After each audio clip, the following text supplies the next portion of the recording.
മാന്യപ്രേക്ഷകർക്ക് എൻ്റെ പ്രണാമം. നമ്മുടെ പൂർവികര് വേദം എല്ലാവരും പഠിക്കണ്ടെന്ന് പറഞ്ഞിട്ടുണ്ട്.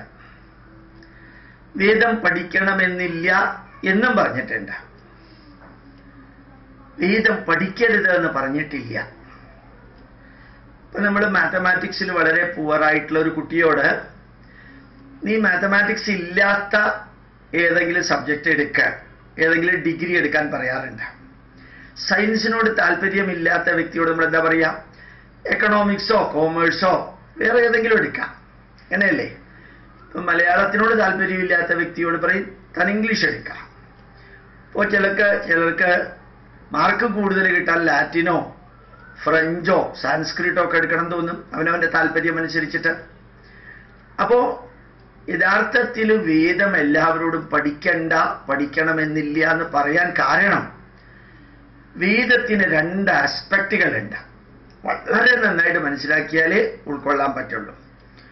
ഒന്ന്, വേദത്തിന്റെ അക്ഷരങ്ങൾ ചേർന്ന, വാക്കുകൾ ചേർന്ന, വേദത്തിന്റെ വരികൾ ചേർന്ന മന്ത്രങ്ങൾ.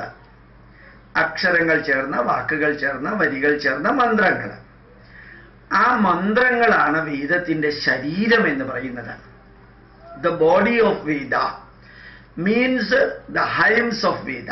ഹൈം എന്നുള്ളത് ചിലർ ഹിം എന്ന് പറയും, HYMN. Haim of Veda, mantras of വേദ.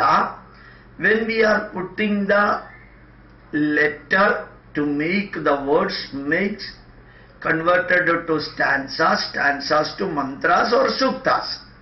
മന്ത്രങ്ങളും സൂക്തങ്ങളും ആക്കാനായിട്ട് നമ്മൾ അക്ഷരങ്ങളെ വാക്കുകളൊക്കെ ആക്കിയിട്ട് നമ്മൾ ഇതാക്കും. അത് നമ്മൾ വായിക്കുമ്പോൾ എന്താണത്? അത് വേദത്തിന്റെ ശരീരമാണ്, ദ ബോഡി ഓഫ് വേദ. ഇനി വേദത്തിനൊരു ആത്മാവുണ്ട്. ആ വേദത്തിന്റെ ആത്മാവാണ് അതിന്റെ സ്വരം.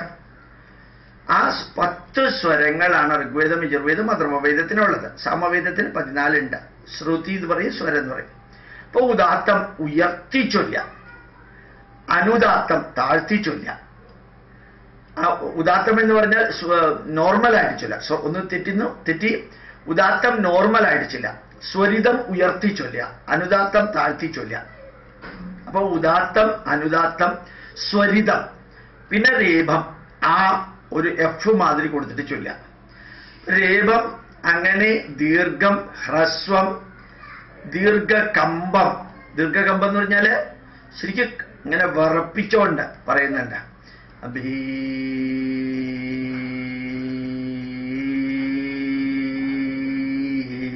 ഭീമമഗ്ന്യാ ഉദശ്രീണന്തീതേന വശിഷും സോമമിന്ദ്രായ പാദാവേ. വേദമന്ത്രം ഇങ്ങനെയാ ചൊല്ലുക. ഇത് ഞാൻ നേരത്തെ പറഞ്ഞിട്ടുണ്ട് കേട്ടോ, പുതിയതായിട്ട് പറയുന്നതൊന്നുമല്ല. കാരണം ധാരാളം പേർക്ക് വേദം പഠിക്കണം എന്നുള്ള താല്പര്യത്തോടുകൂടി വരുന്നുണ്ട്. അവർക്കിതൊന്ന് അറിയാൻ വേണ്ടി പറയുന്നു. റിപ്പീറ്റേഷനാണ്, പക്ഷെ വിവരണ രീതിയിൽ വ്യത്യാസം ഉണ്ടാവും. കണ്ടന്റ് ഒന്ന് തന്നെയാണ്. അപ്സ്വാ അന്തർനിഹിതസ്യു. ഇത് കമ്പമാണ്. ഇത് കമ്പം വെടിക്കെട്ട് മാതിരി അങ്ങോട്ട് മുകളിലേക്കുള്ള അപ്സ്വാ അന്തർനിഹിതസ്യു തേഷാമഭ്യുന്നതി. നമ്മൾ പറയുമ്പോൾ കമ്പമാണ്. അതുമാതിരി തന്നെ ദീർഘകമ്പം. ചില റൂൾസ് ഉണ്ട് വേദമന്ത്രങ്ങൾ. ഈ 10 ഉദാത്തം, അനുദാത്തം, സ്വരിതം, രേപം, ഹ്രസ്വം, പ്രജേയം, അനുനാസിക, മൂക്കുകൊണ്ട് പറയാറുള്ളത്. അനുനാസിക, കമ്പം, ദീർഘകമ്പം, പ്ലുതം. ഈ 10 സ്വരങ്ങളാണ് വേദത്തിന്റെ ആത്മാവ് എന്ന് പറയുന്നത്. വേദത്തിന്റെ അക്ഷരങ്ങൾ ചേർന്ന, വാക്കുകൾ ചേർന്ന, വരികൾ ചേർന്ന മന്ത്രങ്ങൾ വേദത്തിന്റെ ശരീരവും, വേദത്തിന്റെ സ്വരം അത് വേദത്തിന്റെ ആത്മാവുമാണ്. ഉദാഹരണമായിട്ട് യേശുദാസ് ഗാനഗന്ധർവൻ ഒരു പാട്ട് പാടി എന്ന് വിചാരിക്കാം. ആ പാട്ട് ONV കുറുപ്പിന്റെ ഒരു കവിത വായിച്ചു എന്ന് വിചാരിക്കാം. ഒരു കവിത വായിച്ചാൽ അത് കവിതയുടെ ശരീരമായി. അപ്പോ നമ്മള് ആ ശ്രുതി പിന്തുടരുവാൻ മോഹം എന്ന് പറഞ്ഞാൽ മോഹിക്കുവാൻ മോഹം, അതിങ്ങനെ രാഗത്തിൽ ശ്രുതിയിലൂടെ പാടുമ്പോൾ അപ്പോഴാ പാട്ടിന് ജീവചൈതന്യം വരിക. വരികൾ ചേർന്ന് വായിച്ചാൽ ജീവചൈതന്യം ഉണ്ടാവില്ല. ആ ചൈതന്യം, ആത്മാവ് വേദത്തിന് വരുന്നത് അതിൻ്റെ സ്വരത്തിലാണ്. സ്വരം തെറ്റിയാല് വേദത്തിൽ അർത്ഥവും തെറ്റും. സ്വരം തെറ്റിയാൽ അർത്ഥം തെറ്റും. ധിയോ യോ ന പ്രചോദയാ. ആ ന ഒന്ന് അമർത്തി പറഞ്ഞില്ല വിചാരിക്കാം. എന്തിനാ അമർത്തി പറയണറിയോ? നഹ എന്ന വാക്കിന് വിസർഗം ഇടയ്ക്ക് വരികയാണെങ്കിൽ ഒഴിവാക്കാനാണ് അമർത്തി വിസർഗം ഉണ്ടെന്ന് ഓർമ്മിപ്പിക്കാൻ അമർത്തി ചൊല്ലുക. അപ്പോ ദുഃഖം, അതാണ് ദുഃഖം. ദുഃഖം എന്ന് പറയുമ്പോഴത്തേക്കും രണ്ട് വിസർഗം ഉണ്ട്, അക്ഷരങ്ങൾക്കിടയ്ക്ക് രണ്ട് വിസർഗം ഉണ്ട്.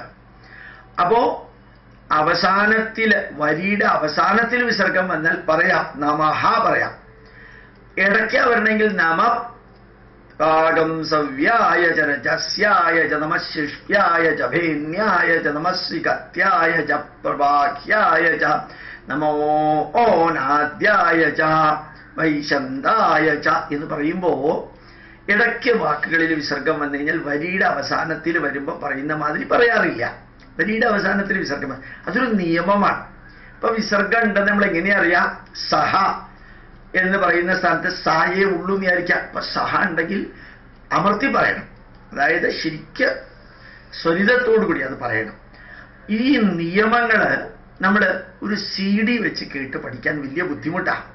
ഒരു ഗുരുവിന്റെ മുഖത്ത് നിന്ന് വേദം പഠിക്കണമെന്ന് പറയാൻ കാരണം ഈ സ്വരങ്ങൾ തെറ്റാതെ അക്ഷരങ്ങൾക്കിടയ്ക്കുള്ള സമയം, വാക്കുകൾക്കിടയ്ക്കുള്ള ടൈം ഡ്യൂറേഷൻ, വരികൾക്കിടയ്ക്കുള്ള ടൈം ഡ്യൂറേഷൻ, സൂക്തങ്ങൾക്കിടയ്ക്കുള്ള ടൈം ഡ്യൂറേഷൻ, ഇതെല്ലാം ഫിക്സഡ് ആണ്. അതാണ് വേദത്തിന്റെ ആത്മാവ്. അപ്പൊ ആത്മാവില്ലാത്ത വേദം വായിച്ചാല് ഏതൊരു എസ്സേ വായിക്കുന്ന മാതിരിയോ അല്ലെങ്കിൽ കവിത പാരായണം ചെയ്യുന്ന മാതിരി, കവിത വായിക്കുന്ന മാതിരി, കവിത ആലപിക്കുന്ന മാതിരി വരില്ല. അപ്പൊ ഇത് പഠിക്കാൻ കുറേ കാലം വേണം, കുറേ സമയം വേണം. അത് പലർക്കും ലഭിക്കുമെന്ന് വരില്ല, സമയം ലഭിക്കുമെന്ന് വരില്ല. അതുകൊണ്ട് എന്തു പറഞ്ഞു? എല്ലാവരും വേദം പഠിക്കണ്ട എന്ന് പറഞ്ഞു, പഠിക്കണമെന്നില്ല എന്ന് പറഞ്ഞു. പഠിക്കുകയാണെങ്കിൽ ഈ ബുദ്ധിമുട്ടുണ്ടെന്ന് അറിയിച്ചു. പിന്നെ കുറേ അധികം അതിന് വേണ്ട രീതിയിലുള്ള കുറേ ക്രിയകളുണ്ട്, അങ്ങനെ ചടങ്ങുകളുണ്ട്. പ്രഥമയുടെ അന്ന് വേദം വായിക്കരുത്, കർത്തവാവിൻ്റെ അന്ന് വായിക്കരുത്, ചതുർത്ഥിയുടെ അന്ന് വായിക്കരുത്, ഇടിമിന്നലും മഴയുള്ള ദിവസം വായിക്കരുത്, മരണം അടുത്ത വീട്ടിൽ മരണം നടന്നിട്ടുണ്ടെങ്കിൽ ഒഴിവാക്കുക വായന. ഇങ്ങനെയുള്ള ചില നിയമങ്ങൾ എന്തിനറിയാമോ? വേദത്തോടുള്ള റെസ്പെക്റ്റ്. അതായത് ഇപ്പൊ നമ്മളുടെ നെൽസൺ മണ്ടേല മരിച്ചപ്പോൾ പാർലമെന്റിലും അസംബ്ലിയിലും ഒക്കെ കൂട്ടി താഴ്ത്തി കെട്ടി. ഇതൊരു റെസ്പെക്റ്റാണ്, വേദത്തിനൊരു റെസ്പെക്റ്റ് ഉണ്ട്. ഇപ്പൊ വേദം പഠിക്കുക നിർബന്ധമുള്ള കാര്യമല്ല, അപ്പൊ പഠിക്കാതിരിക്കാം. നിർബന്ധമുള്ളതാണെങ്കിൽ തെറ്റായിട്ടായാലും പഠിച്ച് തീരണല്ലോ ഈശ്വര എന്ന് പറഞ്ഞ് പഠിക്കും. നിർബന്ധം ഇല്ല എന്ന് പറഞ്ഞാൽ വേണ്ടവരെ പഠിക്കുള്ളൂ, വേണ്ടവർ പഠിച്ചാൽ മതി. അതുകൊണ്ടാണ് വേദത്തിന് അക്ഷരങ്ങൾ ചേർന്ന, വാക്കുകൾ ചേർന്ന, വരികൾ ചേർന്ന, മന്ത്രങ്ങൾ ചേർന്ന സൂക്തങ്ങള് വേദത്തിന്റെ ശരീരവും അതിൻ്റെ സ്വരം തെറ്റിയാൽ അർത്ഥം മാറും, തെറ്റിയാൽ അർത്ഥം മാറും. അത് യഥാർത്ഥത്തിൽ ജീവാത്മാവുമാണ് വേദത്തിന്റെ. അപ്പൊ ആത്മാവും ശരീരവും കൂടി ചേർന്ന് വേണം വേദം പഠിക്കാൻ എന്നുള്ളത് കൊണ്ടാണ് വേദം പഠിച്ചവന്റെ പേരാണ് ബ്രാഹ്മണൻ. ബ്രാഹ്മണനെ വേദം പഠിക്കാവുന്നല്ല. ബ്രാഹ്മണൻ ഒരു ജാതിയല്ല, ബ്രാഹ്മണൻ ഒരു പ്രൊഫഷനാണ്. പ്രൊഫസർ, ഡോക്ടർ, എഞ്ചിനീയർ എന്നൊക്കെ പറഞ്ഞു. ഇപ്പൊ ബ്രാഹ്മണന്റെ ജാതി ഏതാ? ബ്രാഹ്മണനിലുള്ള ജാതിയാണ് ജനറലി നമ്പൂതിരി, എമ്പ്രാന്തിരി, ഭട്ടതിരി, അല്ലെങ്കിൽ കൊങ്ങിണി, അയ്യര്, അയ്യങ്കാര്, അതൊക്കെ ജാതിയാണ്. ബ്രാഹ്മണൻ ഇപ്പൊ മാതാ മൃദാനന്ദമയ്ക്ക് വേദം അറിയാമെങ്കിൽ അമ്മ ബ്രാഹ്മണനാണ്. ചട്ടമ്പി സ്വാമികൾ നല്ലോണം വേദം പഠിച്ച ആളാണ്. വേദാധികാര നിരൂപണം എന്ന പുസ്തകം എഴുതിയിട്ടുണ്ട്. ശ്രീ നാരായണ ഗുരുദേവൻ വേദത്തിന്റെ 40-ാം അധ്യായത്തിന് വ്യാഖ്യാനം എഴുതിയിട്ടുണ്ട്. അപ്പൊ അവരൊക്കെ ബ്രാഹ്മണരാണ്. ഏത് രീതിയിലാണ്? വേദം പഠിച്ച് വ്യാഖ്യാനിച്ചവരെ, പഠിച്ചവരെ എന്ന അർത്ഥത്തിൽ അവർ ബ്രാഹ്മണരാണ്.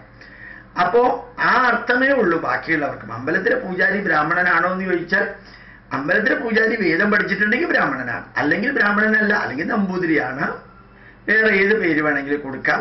നമ്പൂതിരി ബ്രാഹ്മണനാവണമെങ്കിൽ വേദം പഠിക്കണം, ഈഴവൻ ബ്രാഹ്മണനാവണമെങ്കിൽ വേദം പഠിക്കണം, നായർ ബ്രാഹ്മണനാവണമെങ്കിൽ വേദം പഠിക്കണം, ഏത് ക്രിസ്ത്യാനി ബ്രാഹ്മണനാവണമെങ്കിൽ വേദം പഠിക്കണം. തറവായിട്ട് പഠിക്കണം. വെറുതെ 1-2 വരി വായിക്കാൻ പഠിച്ചാൽ പോരാ.